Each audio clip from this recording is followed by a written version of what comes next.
शाम का समय था। एयरपोर्ट पर एक बुजुर्ग महिला रो रही थी और उसको रोते हुए देख करके एक पुलिस वाला आता है और एक ऑटो वाला आता है और वह जब उससे पूछती है कि माँ जी क्या हुआ, तो जब वह अपनी कहानी बताती है तो उनकी आंखों में भी आंसू आने लगते हैं। दोस्तों, क्या तो उस बूढ़ी महिला के साथ हुआ था, क्यों वह एयरपोर्ट पर बैठी हुई थी, पूरी कहानी यहाँ पर जानेंगे और पूरी कहानी जानने के बाद आप लोगों की आंखों में भी आंसू छलक आएंगे। नमस्कार, मैं हूँ सुदेश कुमार और मेरे गोपाल चैनल में आपका स्वागत है। दोस्तों, यह घटना मुंबई के नासिक के अंदर घटित होती है, जहां पर एक शांति देवी रहा करती है। शांति देवी का एक बेटा है विकास और उसके बेटे की पत्नी है उषा। और विकास और उषा जो कि विदेश कनाडा में रहा करते हैं और वहीं पर जॉब किया करते हैं। शांति देवी जो कि विधवा है, पति की मौत हो चुकी है, लेकिन शांति देवी के पास बहुत सारी प्रॉपर्टी है। जहाँ पर शांति देवी रहती है वहाँ पर बहुत सारे कमरे बनाए हुए हैं, बड़ा एक अपार्टमेंट सा बनाया हुआ है, एक तरह से एक रहने के लिए घरों का पूरा जखीरा बनाया हुआ है जो उसका पति बनवा कर गया था। और उन कमरों में से पैसे आते हैं हर महीने, तो उससे शांति का खर्चा चलता है। और ऊपर से गांव के अंदर बहुत सारी ज़मीन थी, तकरीबन 25 किले थे, उनका पट्टा वगैरह आता, तो वहाँ से भी आमदनी आती रहती है। शांति देवी ने इसी आमदनी से अपने बेटे विकास को पढ़ाया लिखाया और उसकी शादी करवा दी। और शादी होने के बाद विकास विदेश चला जाता है कनाडा और वहीं जाकर अपनी पत्नी को लेकर बस जाता है। अब इधर शांति देवी अकेली है और शांति देवी जैसे तैसे अपना गुजारा कर रही है, अपने बेटे से फ़ोन पर बात करती है, लेकिन बेटा अपनी माँ को ज़्यादा भाव नहीं देता है, ज़्यादा बातचीत नहीं करता है और कई बार माँ फ़ोन बजाती रह जाती, बेटा फ़ोन को उठाया भी नहीं करता। बात भी किया करता तो थोड़ी बहुत देर में कह दिया करता कि माँ फ़ोन रखो, मुझे काम आ गया है। तो इस तरह से शांति देवी ज़्यादा खुश नहीं थी तो ज़्यादा दुखी भी नहीं थी। सोचा करती चलो बेटा बहू अपनी अच्छी जगह पर हैं, वहाँ पर कमा धमा रहे हैं।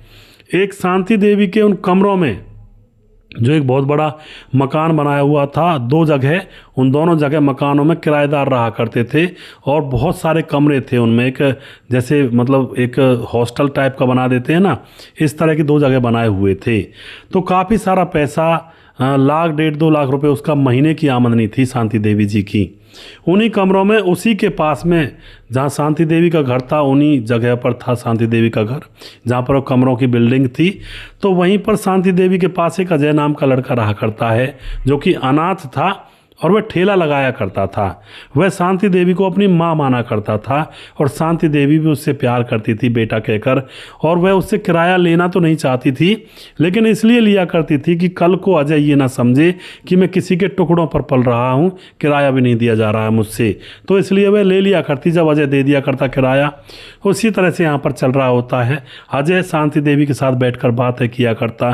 शाम को रोज़ काम से जब आया करता, जब वह ठेला लगा कर आया करता, तो आकर के अपनी जो मालकिन होती है शांति देवी, उसके पास बैठ करके उसको बताया करता कि माँ जी आज मैं इतने रुपए का सामान खरीदा था और इतने रुपए में से इतने रुपए मुझे बच गए हैं और मैंने इतना पैसा कमा लिया है। शांति देवी बड़ा खुश होती, देखती भाई मेरे बेटे का जैसा है, और आकर के जैसे माँ को बच्चे बताते हैं ना कि आज इतनी कमाई हो गई है, ऐसे मुझे बताता है। तो बहुत प्यार से उसको सहलाती, उसके सर पर हाथ फेर दिया करती, बेटा ऐसे कमाया कर और ऐसे कमा कमा करके अपना बड़ा व्यापार चालू कर लेना धीरे धीरे। इस तरह से उसको आशीर्वाद पर आशीर्वाद दिया करती।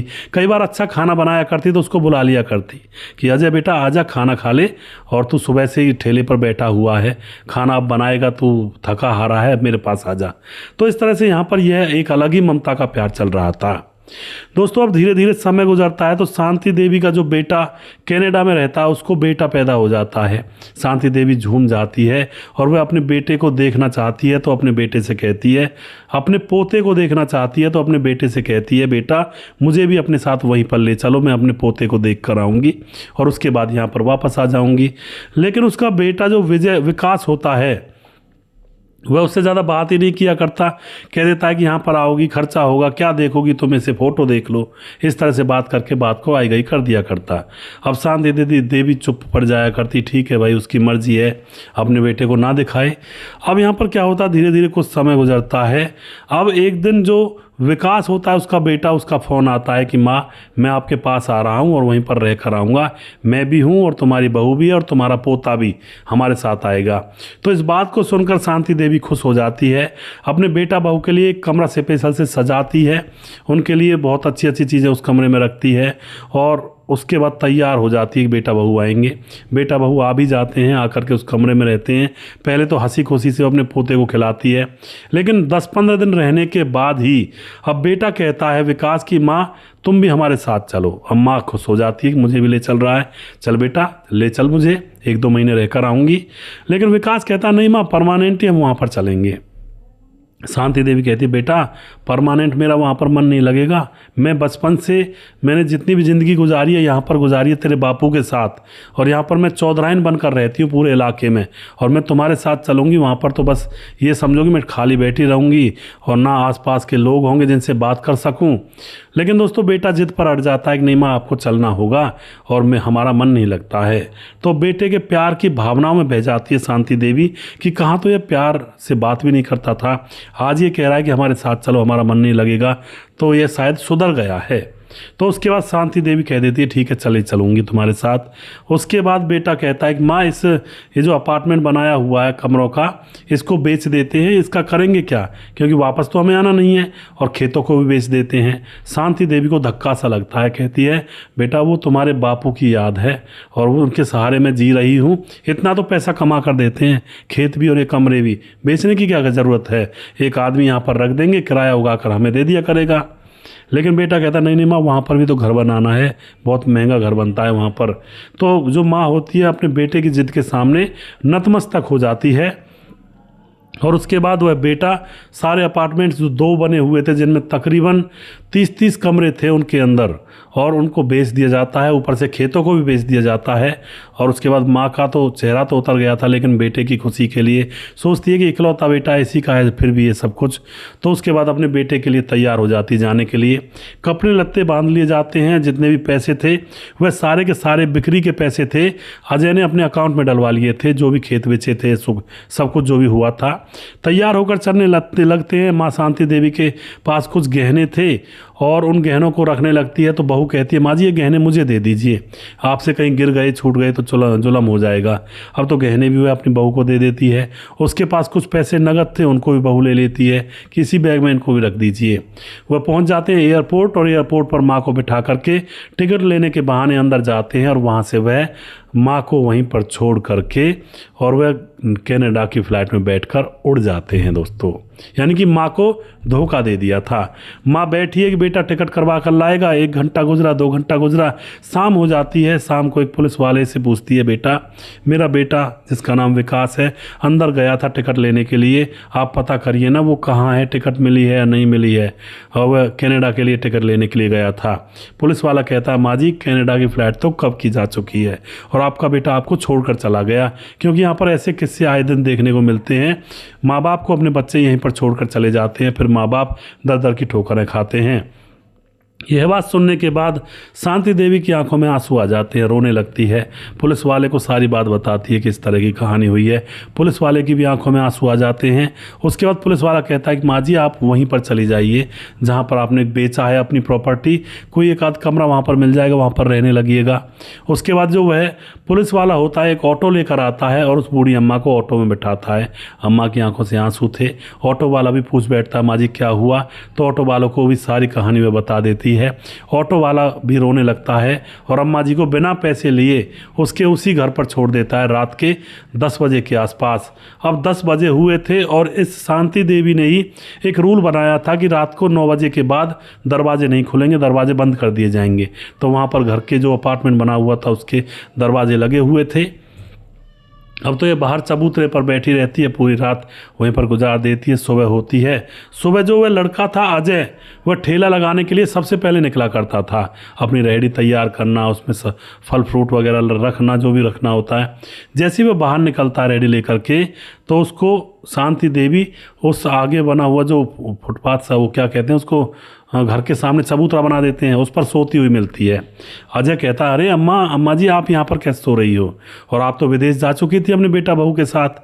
लेकिन दोस्तों अम्मा रो करके सारी बात जब उस अजय को बताती है, अजय की आंखें भी नम हो जाती हैं। लेकिन जो अजय होता है कहता है, अम्मा आप अपने आप को अकेला मत समझना, मैं आपका बेटा हूँ और मेरा तो कोई माँ बाप भी नहीं है, मैं तो आप ही को अपनी माँ समझा करता था। अब वो अपनी माँ को अंदर ले जाता है और अपने कमरे में ठहरा देता है कि माँ यहीं पर रहो, ये सारा कुछ तुम्हारा ही तो है, तुमने बनवाया, तो यहाँ पर तुम्हारे साथ बातचीत करने वाले भी लोग हैं, इनसे बातचीत कर लिया करना और मेरे कमरे में रहो।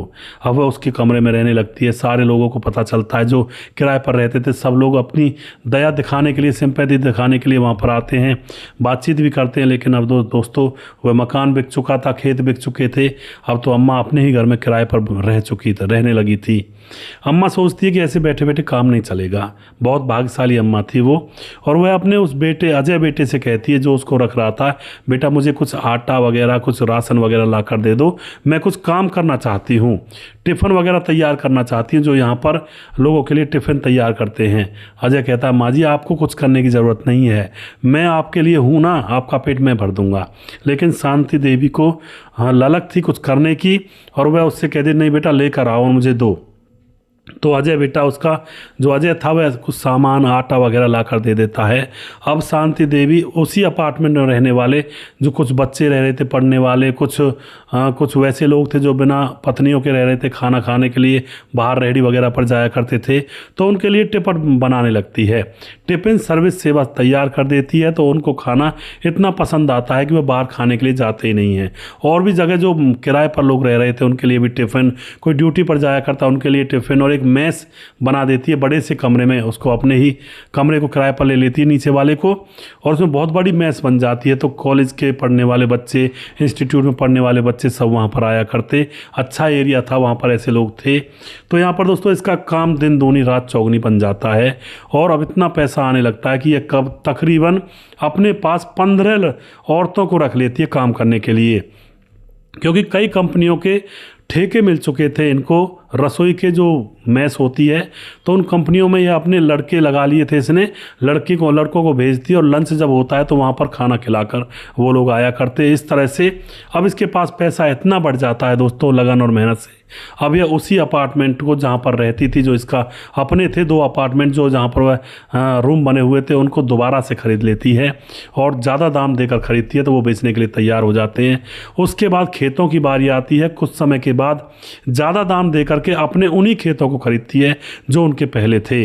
अब दोबारा से वो प्रॉपर्टी आ चुकी है, और अब तो प्रॉपर्टी का पैसा भी आएगा, और किराए का कमरों का किराया जो होगा वो भी आएगा, और ऊपर से अब एक और नया धंधा यहाँ पर बन चुका था, मेस का बिजनेस, और जो कि काफ़ी अच्छा चल रहा था।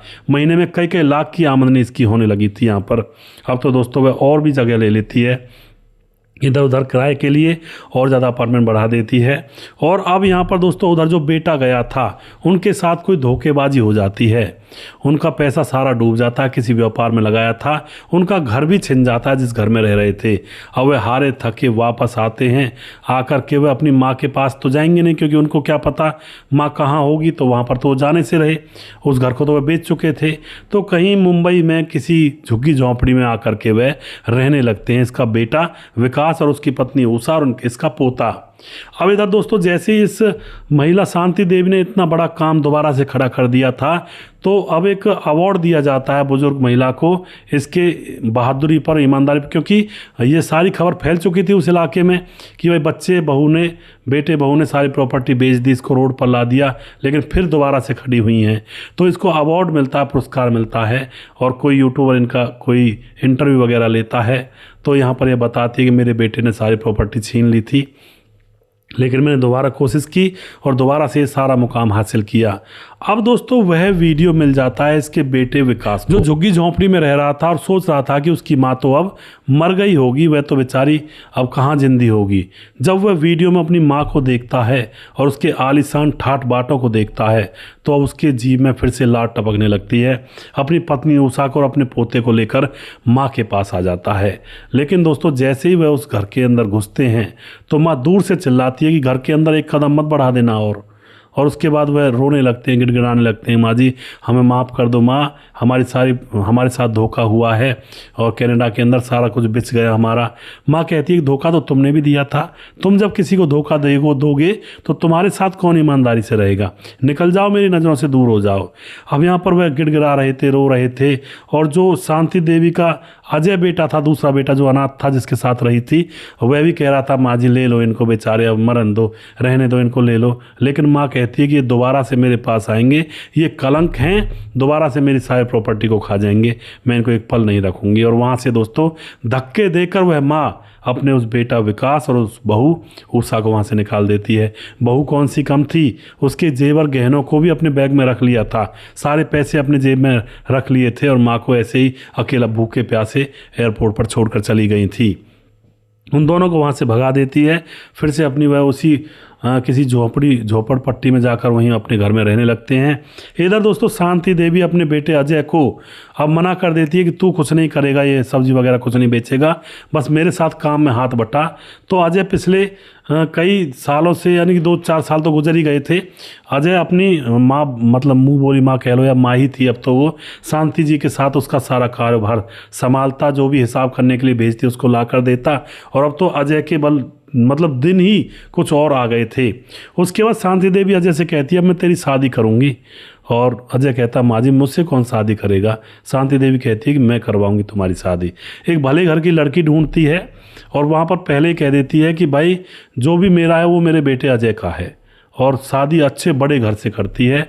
नई नवेली दुल्हन आती है, उनके लिए अलग से एक अलग बहुत अच्छा सुंदर सा घर बनवा दिया था, और उस घर में वह अपने बेटे अजय के साथ और अपनी नई नवेली दुल्हन जो बहू थी, अपने बेटे अजय की पत्नी, उसके साथ उस घर में शिफ्ट हो जाती है। और ये सारे घर किराए पर चल रहे होते हैं, और वहाँ पर अपने बेटे और अपने जो अजय नया बेटा बनाया था उसके और उसकी बहू के साथ, पत्नी के साथ आराम से यहाँ पर रहती है। एक पोता भी हो जाता है, उसी को अपना मान लेती है शांति देवी। और अंत में शांति देवी सारी प्रॉपर्टी को अजय के नाम लिख देती है कि बेटा वो लोग आए बिना मांगने के लिए तो देना मत, मैं तुम्हारे नाम करके जा रही हूँ, कहीं दया आ जाए तो मैं उन लोगों को देख करके, क्योंकि वो अपने हिस्से का खा चुके हैं। ये सारा सामान तो मैंने तुम्हारे लिए बनाया है, क्योंकि तुमने मुझे सहारा दिया था, तो ये सब कुछ तेरा रहेगा मेरे मरने के बाद। अजय कहता माँ जी मुझे प्रॉपर्टी नहीं चाहिए, और आप मर कैसे जाओगी, आप मुझे चाहिए, ये प्रॉपर्टी मुझे कुछ नहीं चाहिए। दोस्तों अब भी वही यह बात कहता है। अब यहाँ पर वे दोनों माँ बेटा बिल्कुल ऐसे रहते हैं जैसे सगा बेटा हो, सगे भी इतना नहीं रहते हैं, और इस तरह से यहाँ पर दोनों माँ बेटे रहते हैं, और वो झोपड़ियों में पड़े हुए घूमते हैं। ये होता है दोस्तों जैसी करनी वैसी बननी। इसीलिए बार बार कहता हूँ अच्छा करिए अच्छा पाइए, अच्छा करोगे, सेवा करोगे तो मेवा मिलेगी, करोगे सेवा तो मिलेगी मेवा। तो जीवन के अंदर माँ बाप की तो सेवा हमें बहुत ज़्यादा करनी चाहिए। माँ बाप जिन्होंने हमें दुनिया दिखाई, माँ बाप दादी दादा, अपना परिवार जो होता है, दिल से सेवा करनी चाहिए। उन्होंने हमें दुनिया को दिखाया, जीने लायक बनाया, हमें अकल डाली कि ऐसा नहीं करते, ऐसा नहीं करते, समाज में ये चीज़ें नहीं खाते, ये चीज़ें नहीं पहनते, बहुत सारी चीज़ें माँ बाप ही सिखाते हैं हमें। हम कोई ऊपर से उतरे हुए कोई देव पुरुष नहीं है जो अपने आप सीख कर आएंगे। सारी चीज़ें समाज में रहना, खाना पीना, सब कुछ माँ बाप ही सिखाते हैं। जीवन में कैसे आगे बढ़ना है पढ़ाते लिखाते, उनको एक राह पकड़ाते हैं। तो माँ बाप को कभी धोखा ना दें। माँ बाप कैसे भी हैं, गीता में कहा गया है कि अगर माँ बाप अगर वैसे हों जैसे कि डांटने फटकारने वाले, या फिर कोई धोखा भी दे दे माँ बाप, तो भी बेटों का फर्ज ये नहीं बनता है उनको सबक सिखाए। वो सिर्फ नतमस्तक खड़े होकर अपने माँ बाप की सेवा में लगे रहते हैं, उन्हीं को बेटा कहा जाता है। फिर अंत में माँ बाप को भी पता लग जाता है कि यही बेटे हमारे लिए कितना पछते हैं, तो वो भी उनके लिए अच्छा ही करते हैं।